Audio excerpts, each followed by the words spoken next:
Welcome to the first edition of WION World of Africa 2026. We are back. I'm Eric Njoka. This week, we cannot ignore the war in West Asia and how it has affected most nations in Africa. But with resilience and innovation, most African countries are coping with the effects of the Iranian war. The show starts now.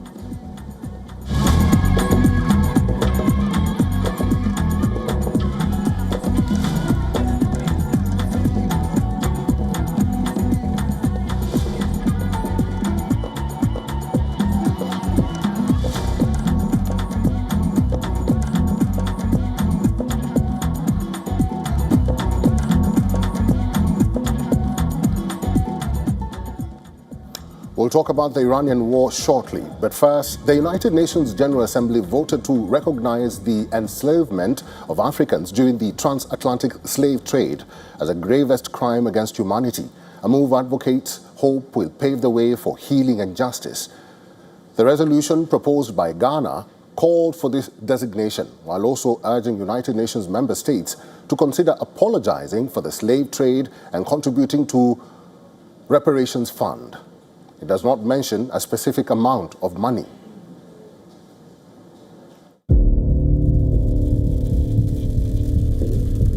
A resolution proposed by Ghana at the United Nations on March 25th to recognize transatlantic slavery as the gravest crime against humanity and calling for reparations has been adopted despite resistance from Europe and the United States. Ghana said the resolution was needed because the consequences of slavery, which saw at least 12.5 million Africans taken and sold between the 15th and 19th centuries, persist today, including racial disparities. At a UN General Assembly vote, 123 countries supported the resolution, which is not legally binding but carries political weight, while 3 countries opposed it, including the US and Israel. 52 countries abstained, including the European Union. So today we come together in solemn solidarity to affirm truth and pursue a route to healing and reparative justice. The adoption of this resolution serves as a safeguard against forgetting. It also challenges the enduring scars of slavery. African and Caribbean nations have been seeking to establish a special UN reparations tribunal. But history does not disappear when ignored. Truth does not weaken when delayed. Crime does not rot, as we say in Africa. And justice does not expire with time. UN Secretary-General Antonio Guterres told the UN General Assembly that far bolder action was required from more states to confront historical injustices. The Netherlands remains the only European country to have issued a formal apology for its role in slavery. This resolution marks a new step in Africa's efforts to seek accountability for historical injustices by former colonial powers after the African Union last year set out to create a unified vision among its 55 member states on what reparations may look like.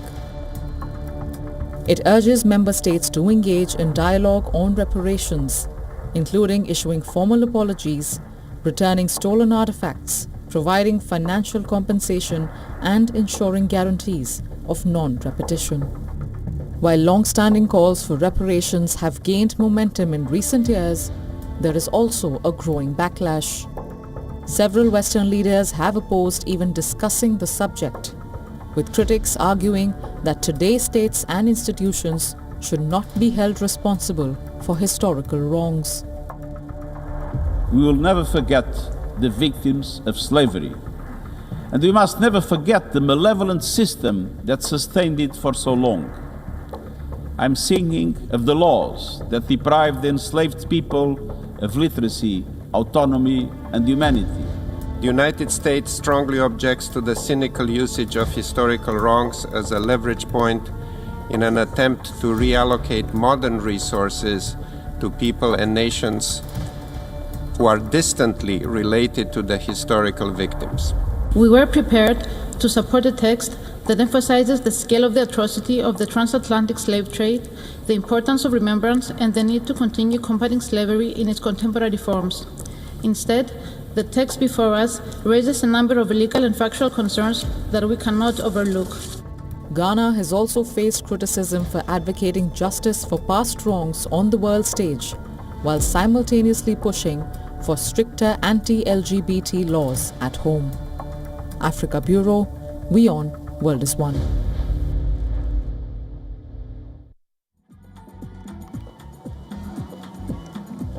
Countries across Africa have taken measures such as diluting petrol and restricting electricity consumption to cope with the fuel crisis triggered by the US and Israel's war in Iran. As governments look for alternative sources of fuel and people fear rising prices, suppliers in Ethiopia have been ordered to prioritize specific sectors, while Zimbabwe is increasing the ethanol content in its petrol.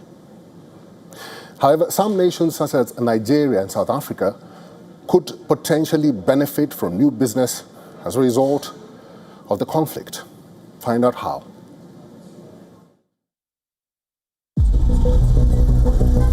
Various countries in Africa face fuel shortages triggered by the disruption to oil and liquefied natural gas shipments through the Strait of Hormuz, a key route for about 1/5 of global energy supplies.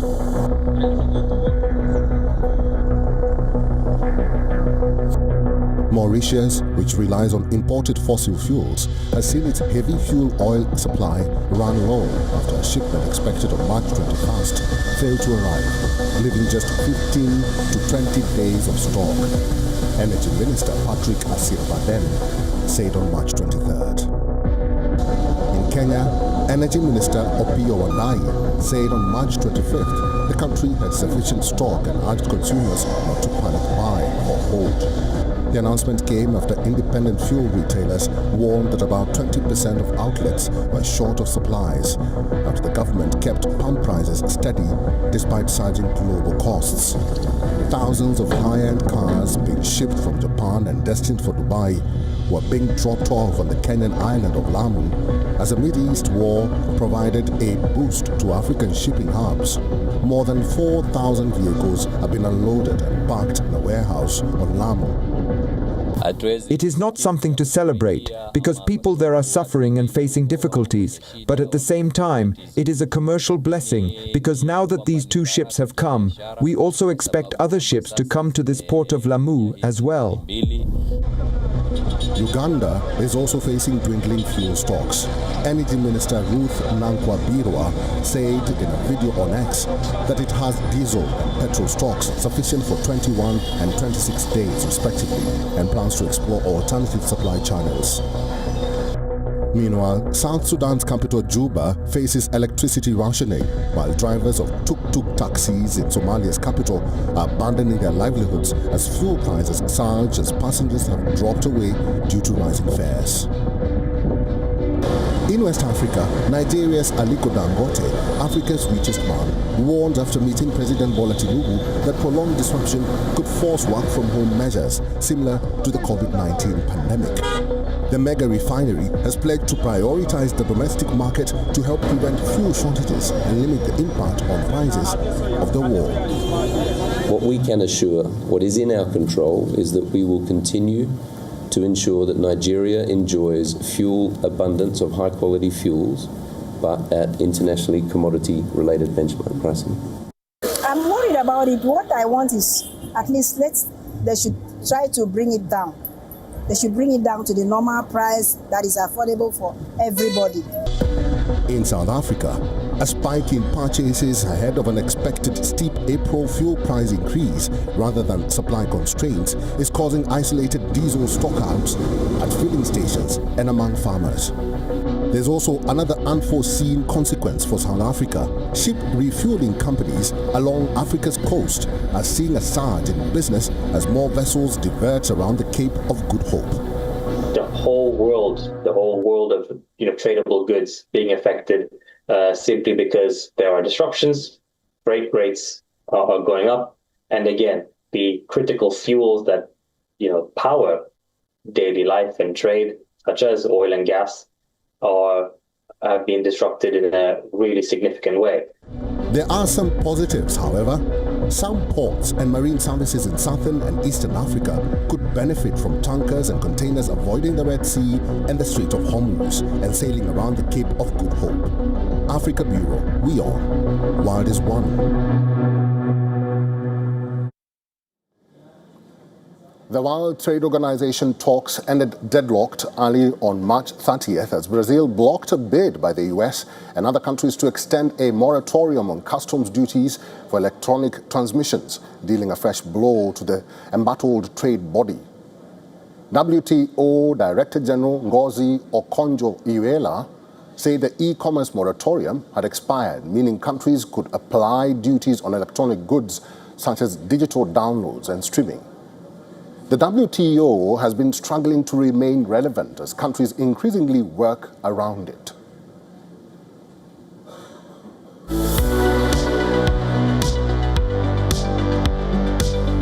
World Trade Organization talks in Yaoundé ended without agreement on the core issues of reform, agriculture and the renewal of a global ban on custom duties for e-commerce after deep divisions blocked a deal. Among the setbacks, global trade ministers failed to extend the long-running moratorium under which WTO members refrained from applying levies on cross-border digital transmissions, a blow for developed countries and for Washington in particular. So we're negotiating the extension of the e-commerce moratorium. And that again, that's when we ran out of time, but making very good progress with some important proposals, options on the table. And I think we just need to continue the work so we can get the last few members together around a landing zone, as we call it in our trade negotiations. And we think that can be achieved if we gave it more time. 4 days of intense negotiations in Cameroonian capital had been scheduled to conclude around midday Sunday. But the closing ceremony was repeatedly delayed as countries scrambled to reach some kind of agreement. Early Sunday, bleary-eyed negotiators had emerged from an all-night session with a draft text in hand, indicating a minimal deal on reforms was in reach, according to diplomatic sources and experts. That prospect evaporated when Brazil made a last-minute intervention, blocking a text on the e-commerce moratorium to protest the lack of progress in separate talks on agriculture. This e-commerce moratorium, if it is not extended, I think that could cause huge disruption in this rapidly exploding digital trade. And then I think this is a good occasion by which to remind people the importance of this WTO and this multilateral trading rules and the system. So I think this was very productive, the ministerial conference. The 166-member WTO has been trying for years to establish a program of work for negotiations on agriculture, but the issue remains highly sensitive in many countries. Going into Yaoundé, countries had set the bar low, only hoping to issue a joint declaration aiming at laying the groundwork for future negotiations.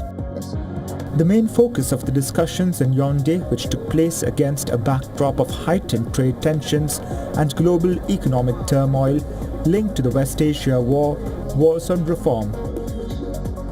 Ministers and delegates had been tasked with developing an action plan to revitalize the WTO weakened by geopolitical strains, stalled negotiations and rising protectionism. It really is an incredibly unprecedented, difficult time.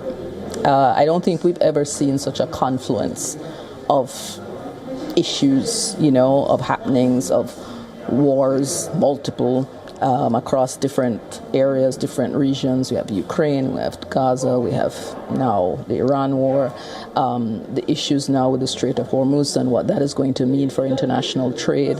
Then, of course, we're adding on to that the challenge to the multilateral rules-based system as a whole, and the fact that the WTO has been, in a sense, almost stymied for at least the last 4 to 5 years. We therefore call for a clear roadmap. The organization, which struggles to reach agreements because of the requirement for consensus, must undergo far-reaching reforms to emerge from a deep crisis that has raised questions over its central role in regulating international trade.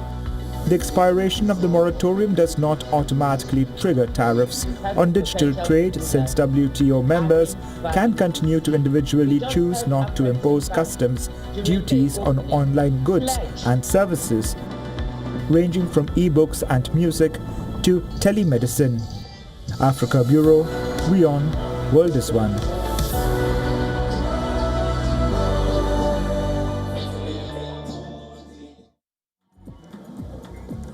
You are watching Wild of Africa on WION World is One. Time now for a quick break. We'll be right back.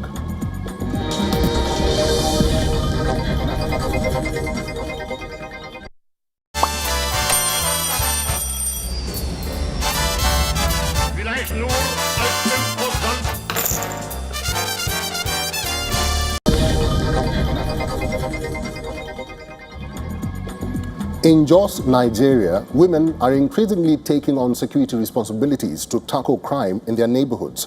A female-only vigilante group now conducts nightly patrols, emphasizing peacekeeping efforts in that region.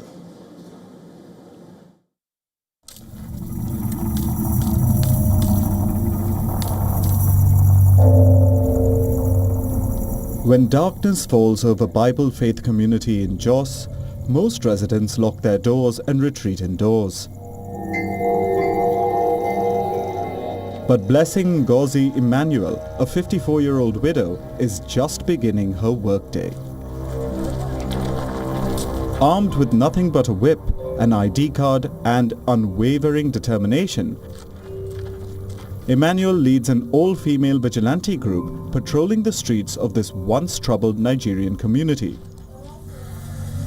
A job that 4 years ago belonged exclusively to men. The group was born from crisis. When the male vigilante commander, known as Big Tarzan, died 4 years ago, the security force died with him.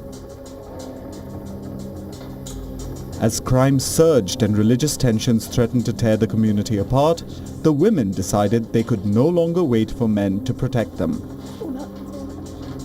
Today, 20 women, 10 Christians and 10 Muslims patrol together from 9 p.m. to 1 a.m., confronting drug dealers, thieves and teenagers armed with cutlasses and sometimes pistols. I have to go to my fellow Muslim sisters and convince them and make them see reasons why we should work together.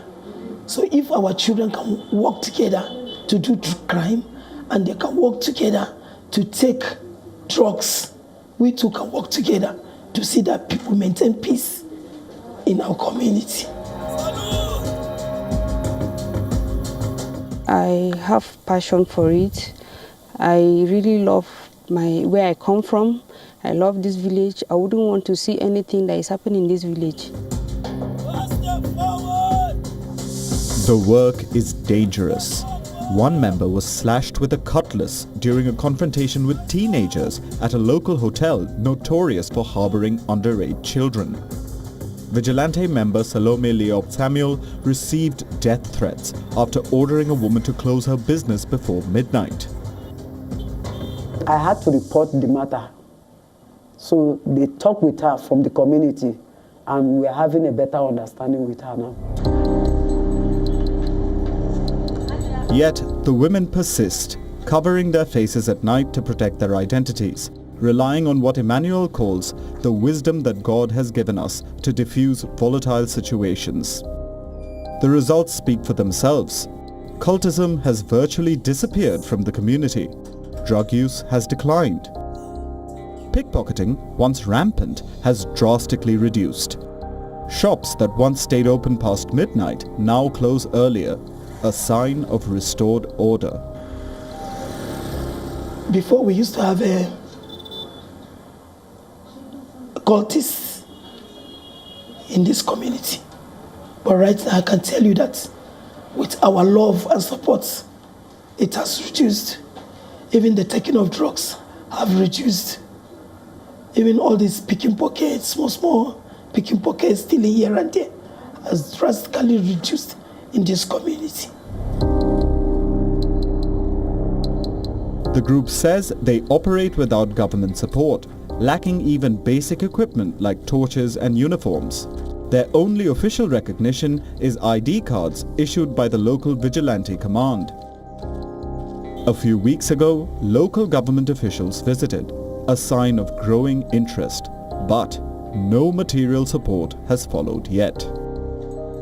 Most people that I know, they admire me because whenever I came out, people sees me and say, wow, I love her courage. I love this kind of person, and I would like to be like this person. In a region plagued by religious violence and insecurity, these women have found strength not in weapons but in unity, proving that sometimes the fiercest protectors do not wear uniforms, but the determination of mothers refusing to let their community fall. Africa Bureau, WION. World is One.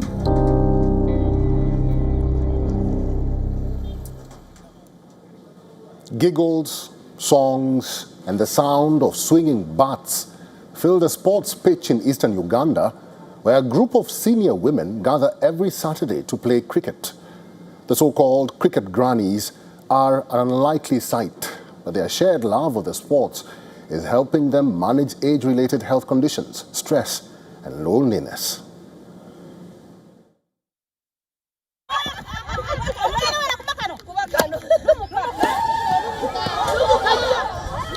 Giggles and songs ripple across a field in rural eastern Uganda, where elderly women swing cricket bats as a way to reshape what aging, health and sports can look like in later life. The so-called cricket grannies are bound together by a growing love of a game they initially knew nothing about, but is now helping them manage age-related health conditions, stress and loneliness. Clad in floor-length dresses and mostly barefoot, the women aged 50 to 90 gather weekly at a playground in Jinja district, about 80 kilometers from the capital, Kampala. Each swing draws cheers from teammates as the women turn Saturday morning practice into a lively spectacle. We have a lot of problems that burden our lives. So when you leave your house and come here, you feel peaceful and many troubles disappear. When I arrive here and see my friends, we get together and talk about our problems. We counsel each other. By the time we return home, everyone is lighter and with a fresh start.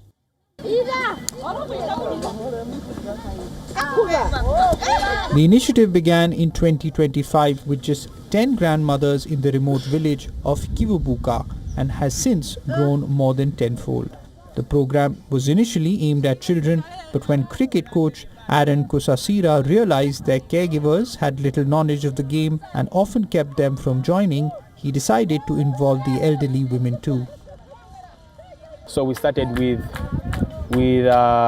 fitness. We come here, we jog, we move around, we do some stretches to help them also physically and also mentally, because when they come around and they talk, jazz, sing some songs, and you hear some stories from them, you feel like, yeah, it's something which can release their pain in the heart, what the stress they have, something, yeah, good for them. Yes! Beyond physical activity, cricket has also fostered a sense of community among the Ugandan grannies. For others, the weekly meetings have proved cathartic. I feel peaceful when I meet with my friends. I feel happy. When I stay home, it gets boring and lonely. But when I come here and play cricket with my friends, I feel joyful and alive. For Coach Kusasira, training the women has been a win-win, giving him the opportunity to coach children in the area without opposition. Physical inactivity is a leading risk factor for deaths from non-communicable diseases, and according to the World Health Organization, it is more common among women globally. International health data estimates that sedentary lifestyles are costing public health systems roughly $27 billion per year and will continue to rise if activity levels are not improved. Africa Bureau, WION World is One.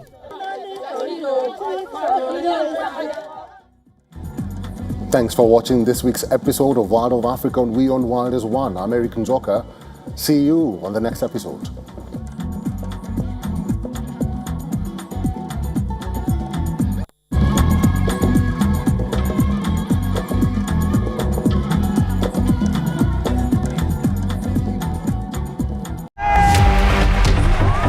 Campaigns, elections, alliances, controversies, and power play. Beyond the noise and rhetoric, no election, no ballot issue too small. Stories that analyze global and domestic politics.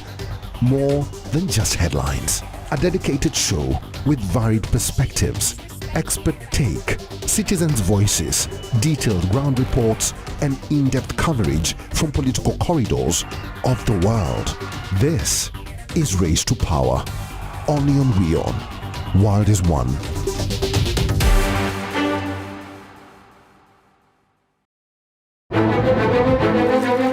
In-depth coverage of global issues broken down into facts, figures, and simple words.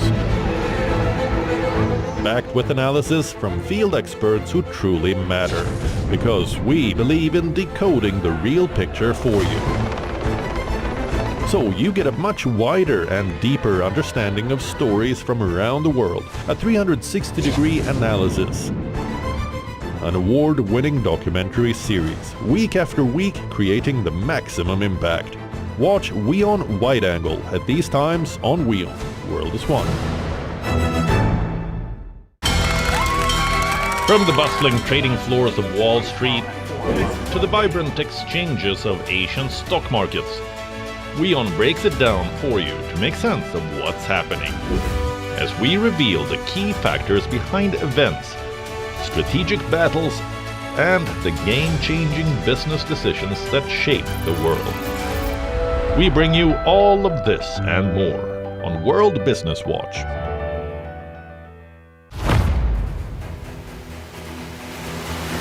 Get the latest updates. Destroy their breaking missiles news. And raise their... Credible, clear, continuous. Experts across aisles.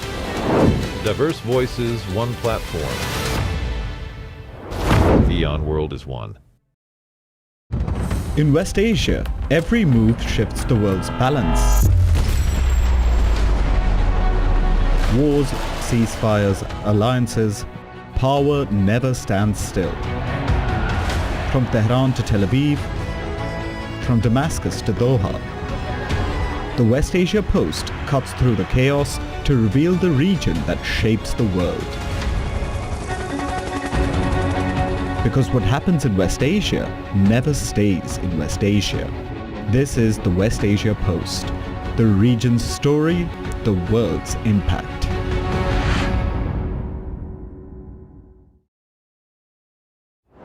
Five states, one powerful voice.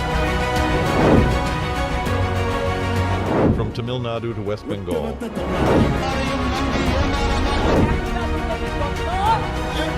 Kerala to Assam. Every vote shapes the future. Get the election pulse only on WION.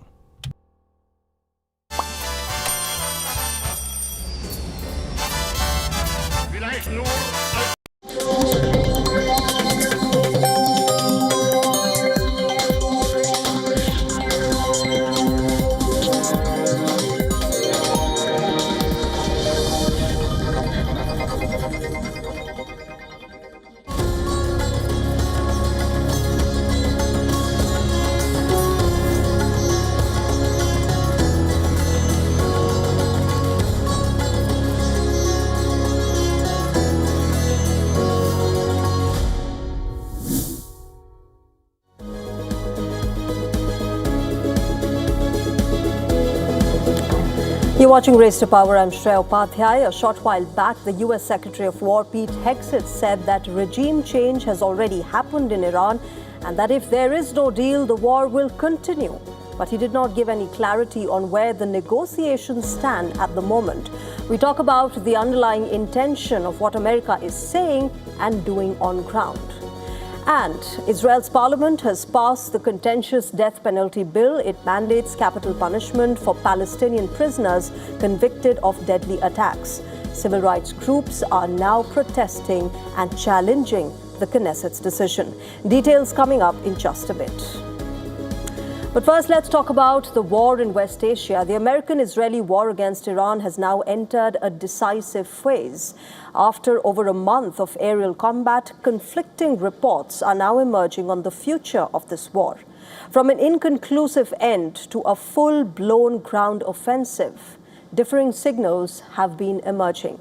According to the Wall Street Journal, Donald Trump has reportedly conveyed willingness to end Operation Epic Fury without ending the Hormuz crisis. The report states that Trump may launch a complex operation to reopen it later. Donald Trump and the Pentagon chief, Pete Hegseth, have reaffirmed their stance on the Hormuz Strait. The American president has asked countries to take their own oil through Hormuz if they want it. In fact, also adding that the Hormuz Strait is not America's war. Listen in. That could be prepared to do things like that as well. So he's pointing out this is an international waterway that we use less than most, in fact, dramatically less than most. So the world ought to pay attention to be prepared to stand up. President Trump's been willing to do the heavy lifting on behalf of the free world to address this threat of Iran. It's not just our problem set going forward. Now, in contradiction to Hegseth's statement, the Pentagon has presented a plan outlining weeks of ground operations in Iran. U.S. troop movement in West Asia also hints at the same. Over 55,000 troops are currently stationed in the region with unprecedented firepower at the American president's disposal. In fact, Pete Hegseth even emphasized that the war will continue if Iran does not make a deal. Now, as per reports, Saudi Arabia, UAE, Kuwait and Bahrain are all pushing the U.S. to keep hammering Iran until there are significant changes in the leadership. This, remember, comes as the American president and the Secretary of War claim that regime change in Iran has already taken place. However, the ideological power center of Iran still remains intact, with Ayatollah Ali Khamenei being replaced by his son, Mojtaba Khamenei. Meanwhile, Israeli media reports claim that the war on Iran has now entered its completion phase. The IDF previously had claimed that in the next few days, it would finish hitting all the military targets that it had identified before the war began. And in the latest, the IDF has said that it will be done with strikes on critical Iranian military production sites by the 1st of April.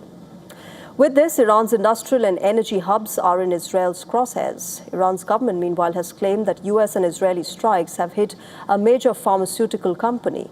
In the recent days, Iran's steel production facilities and universities have also come